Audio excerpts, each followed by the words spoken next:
नमस्कार। सबसे बड़ा जो इस समय जो मौसम का जो आने वाला है वो है गर्मी।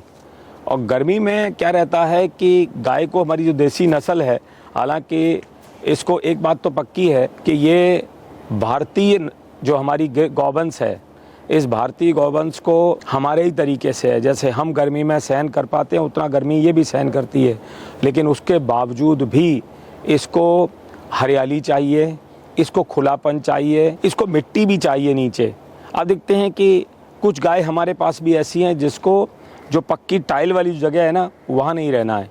ये गाय विशेष तौर पर गौ माता ऐसी है कि इसको मिट्टी में रहना है, तो हमने इनके लिए स्पेशल अरेंजमेंट बनाया। और ये राजस्थान से आई हैं गौ माता, और ये 2-3 गौ माता यहाँ पर ऐसी हैं कि जिनको राजस्थान से आने के बाद पक्की जो टाइल वाली है उस पर रहने में दिक्कत होती है, तो इनके लिए कच्ची वाली जगह बनाई और ये पेड़ के नीचे इनको ज़्यादा अच्छा लगता है। तो मैंने देखा है कि गर्मी में विशेष तौर पर हमको, जैसे हम ह्यूमन को पंखा चाहिए, हमको एसी चाहिए, तो हम एटलीस्ट गौ माता के लिए क्या कर सकते हैं कि हम पंखे की अच्छी व्यवस्था करें। एक डी लेवल कंपनी के जो हमारे पास भी यहाँ पूरे जो बड़े साइज़ के जो पंखे लगे हुए हैं वो बहुत बेस्ट क्वालिटी के हैं। और मैं नाम इसलिए ले रहा हूँ कि मेरा भी अनुभव है, हमने भी दूसरे भी पंखे मंगाए, पैसा थोड़ा कम लगा उनमें, लेकिन वो जल्दी ख़राब होते हैं और उनकी जो पंखे की फ़ैन की जो स्पीड है, जो दूर तक हवा देने की क्षमता उतनी नहीं है, वो जल्दी ख़राब भी होते हैं। तो मैं चाहता हूं कि जो हमारे अनुभव से हमने सीखा है, मैं किसान भाइयों को समर्पित करूं अपने अनुभव को, जिससे उनको भी सीखने को मिले और उनका नुकसान ना हो। दूसरा है कि एक फॉगर वाली जो मशीन है वो मैंने देखा है कि वो काफ़ी अच्छी रहती है। जब एकदम हीट ज़्यादा होती है तो उस हीट में फॉगर रहेगा तो थोड़ा सा बेनिफिट होता है, इनको थोड़ा मॉइस्चर मिलता है उससे। और जब एकदम गर्मी बहुत पीक पे होती है, मई जून जुलाई के महीने में, तब वो तकलीफ़ होगी। और हमारे यहाँ भी सर्दी के लिए हमने पर्दे लगा के रखे थे, अब ये पर्दे यहाँ पर पूरे हट जाएंगे क्योंकि फरवरी का एंड का ही हमने टारगेट रखा होता था, तो वो हट जाएंगे। गर्मी की पूरी तैयारी में हमने अभी यही प्लान किया है कि हम पंखे और इस पर पूरा काम करें। दूसरा, हरा चारे पर बहुत जोर रहता है कि जैसे हरे चारे में जो ना पानी होता है पूरा, तो वो हरा चारा उसको गाय को मिलता है तो उससे बड़ा बेनिफिट होता है। और एक पानी का हमारे यहाँ देखा होगा आपने, जब रिकॉर्डिंग आपके पास भी आपने देखी होगी, तो उसमें जगह जगह पानी के पूरा बड़े बड़े टैंक बने हुए हैं और पानी के टैंक में पूरा चूना लगा हुआ है कि जिससे उसको पानी अच्छा मिल सके और उसको कैल्शियम की भी पूर्ति हो सके, वो भी पूरा काम किया हुआ है। तो ये सब चीज़ें ऐसी हैं कि जिनका हमको विशेष ध्यान रखने की ज़रूरत है, क्योंकि पानी में किसान कई बार सोचता है कि मैं पानी, मुझे लगता है मैंने सुबह पिला दिया, दोपहर पिला दिया, शाम पिला दिया, जबकि पानी एक ऐसी चीज़ है कि बॉडी में 70% पानी होता है और पानी की पूर्ति जब चाहिए तब मिले पानी, मेरे हिसाब से ऐसा होना चाहिए। इन सब छोटी छोटी चीज़ों से दूध का बढ़ना और दूध का घटना दोनों चीज़ें बराबर रहती हैं। हीट स्ट्रेस अपने आप में बड़ा स्ट्रेस है, हम इंसानों को भी कितना हीट तेज़ी से एकदम परेशान करती है, एकदम चाहिए कि पंखा मिले हमको ठंडा पानी मिले।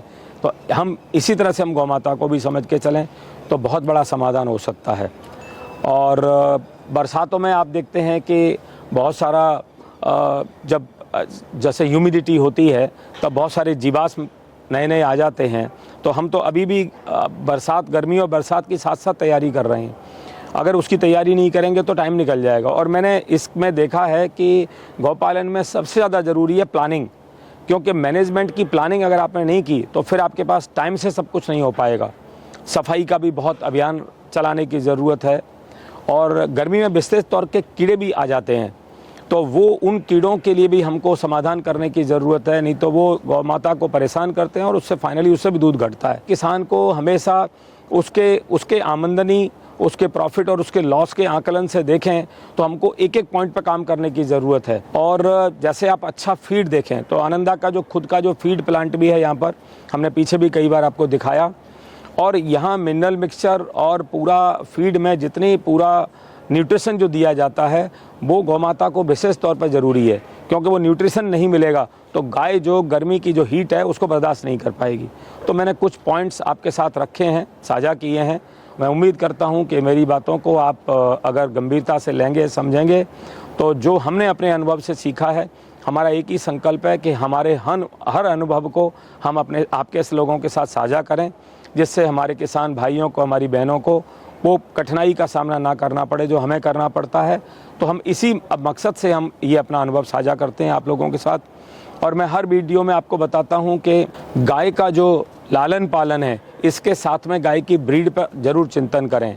और अच्छी नस्ल आज किसी किसान के पास नहीं है, उसको अच्छी नस्ल अगर लानी है तो ये आप कहीं भी किसी भी जाकर के जगह से खरीद के नहीं ला पाओगे। इसके लिए नस्ल सुधार खुद के पास करना पड़ेगा। तो आनंदा ने ये कमिटमेंट खुद से लिया है कि हम आनंदी नस्ल की जेनेटिक आप लोगों को उपलब्ध कराएंगे।